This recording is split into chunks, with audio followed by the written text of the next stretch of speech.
నమస్కారం. Modern artificial intelligence చేసే అద్భుతాల గురించి మనందరికీ తెలుసు. కానీ ఆ మ్యాజిక్ వెనుక ఉన్న అసలు సీక్రెట్ ఏమిటో ఎప్పుడైనా ఆలోచించారా? అవునండి, ఈనాటి మన విశ్లేషణలో ఆ ఏఐకి ప్రాణం పోసే లీనియర్ ఆల్జిబ్రా, అలాగే వెక్టర్స్ గురించి చాలా డీటెయిల్గా మాట్లాడుకోబోతున్నాం. డైరెక్ట్గా విషయంలోకి వెళ్ళిపోదాం రండి. ఒక్కసారి ఇమాజిన్ చేసుకోండి, ఒక మెషిన్ లెర్నింగ్ మోడల్ అసలొక పుస్తకాన్ని ఎలా చదువుతుంది? లేదా ఒక ఫోటోని ఎలా చూస్తుంది? మనలాగా కంప్యూటర్లకు అక్షరాలు, రంగులు, బొమ్మలు నేరుగా అర్థం కావు కదా. మరి వాటికి అర్థమయ్యేలా చెప్పాలంటే ఒక పవర్ఫుల్ ట్రాన్స్లేటర్ కావాలి. ఎగ్జాక్ట్గా ఆ ట్రాన్స్లేషన్ టూల్ ఏమిటి, అది ఎలా పనిచేస్తుంది అనేది ఇప్పుడు చూద్దాం. సో ఈ ప్రాసెస్ను అర్థం చేసుకోవడానికి మనం ముందుగా సింపుల్ 2D జామెట్రీతో స్టార్ట్ చేసి నెమ్మదిగా హై డైమెన్షనల్ ఏఐ అప్లికేషన్స్ వైపు వెళ్తాం. పాయింట్స్, ఫీచర్ వెక్టర్స్, ఎంబెడింగ్స్, ఇంకా ప్రాక్టికల్ ల్యాబ్ వర్క్, ఇవన్నీ కూడా ఫటాఫట్ కవర్ చేసేద్దాం. రైట్, ముందుగా మ్యాథమెటిక్స్ బేసిక్స్ అయిన పాయింట్స్, డైరెక్షన్స్, మ్యాగ్నిట్యూడ్స్ కాన్సెప్ట్స్తో మన డిస్కషన్ స్టార్ట్ చేద్దాం. ఓకే, అసలు వెక్టర్ అంటే ఏమిటి? చాలా సింపుల్గా చెప్పాలంటే వెక్టర్ అనేది ఒక ఆర్డర్లో అరేంజ్ చేసిన నంబర్స్ లిస్ట్. ఇది ఒక స్పేస్లో ఒక పాయింట్ను, ఒక డైరెక్షన్ను లేదా ఏదైనా ఒక ఫీచర్ను రిప్రజెంట్ చేస్తుంది. నిజం చెప్పాలంటే మన మనుషుల ఆలోచనలకి, మెషీన్లకి అర్థమయ్యే డేటాకి మధ్య ఉన్న అసలైన వారధి ఈ వెక్టర్లే అనడంలో ఎలాంటి డౌట్ లేదు. ఇక్కడ మనం పాయింట్కి, వెక్టర్కి మధ్య ఉన్న మెయిన్ డిఫరెన్స్ ఏంటో అర్థం చేసుకోవాలి. పాయింట్ అనేది జస్ట్ ఒక లొకేషన్, అది ఎక్కడికి కదలదు, అది స్టాటిక్ అన్నమాట. కానీ వెక్టర్ అలా కాదు, అదొక మూవ్మెంట్ను లేదా డిస్ప్లేస్మెంట్ను సూచిస్తుంది.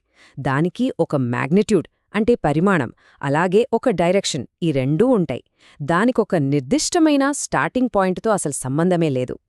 దీన్ని మ్యాథమెటికల్గా ఎలా రాస్తారో చూస్తే x=x1, x2 ఇలా xn వరకు రాస్తాం.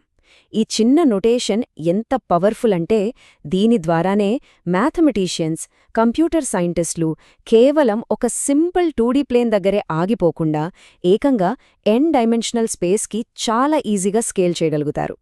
సరే, ఇప్పుడు ప్యూర్ మ్యాథ్స్ నుంచి కొంచెం బయటకొచ్చి ప్రాక్టికల్గా మెషీన్ లెర్నింగ్లో ఈ ఫీచర్ వెక్టర్స్ ఎలా అప్లై అవుతాయో చూద్దాం.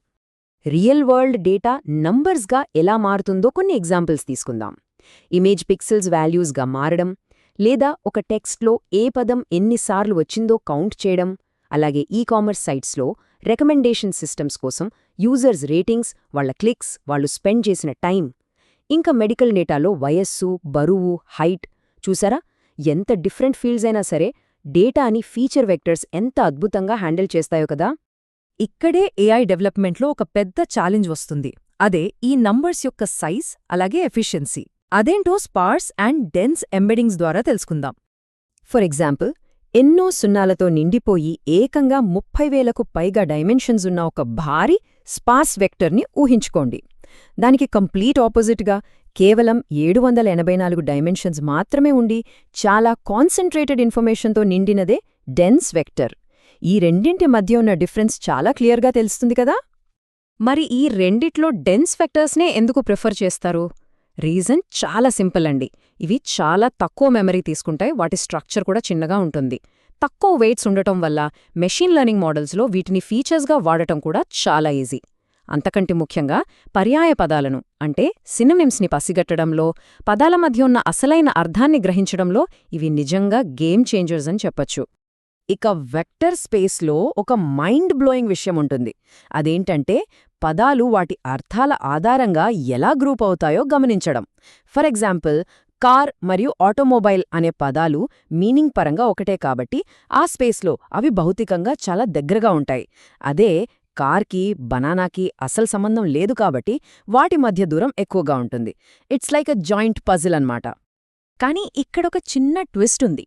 మనం ఈజీగా అర్థం చేసుకోవడం కోసం వీటినొక 2D ప్లేన్ పైన ఊహించుకుంటాం. కానీ నిజానికి ఏఐ మోడల్స్లో ఈ వెక్టర్స్ వేలాది డైమెన్షన్స్లో ఉంటాయి. మన హ్యూమన్ బ్రెయిన్కి కేవలం 3 డైమెన్షన్స్ వరకే అర్థమవుతుంది. అంతకంటే ఎక్కువ డైమెన్షన్స్ని ఊహించాలని ట్రై చేస్తే మాత్రం ఖచ్చితంగా తలనొప్పి రావడం పక్కా. రైట్, ఇంతసేపు థియరీ మాట్లాడుకున్నాం కదా. ఇప్పుడు మనం ల్యాబ్ కోడ్స్ వేసుకుని ప్రాక్టికల్గా వెక్టర్స్ ఎలా పనిచేస్తాయో యాక్షన్లో చూద్దాం రండి. ఫర్ ఎగ్జాంపుల్, కొంతమంది యూజర్స్ బిహేవియర్ డేటా తీసుకుందాం.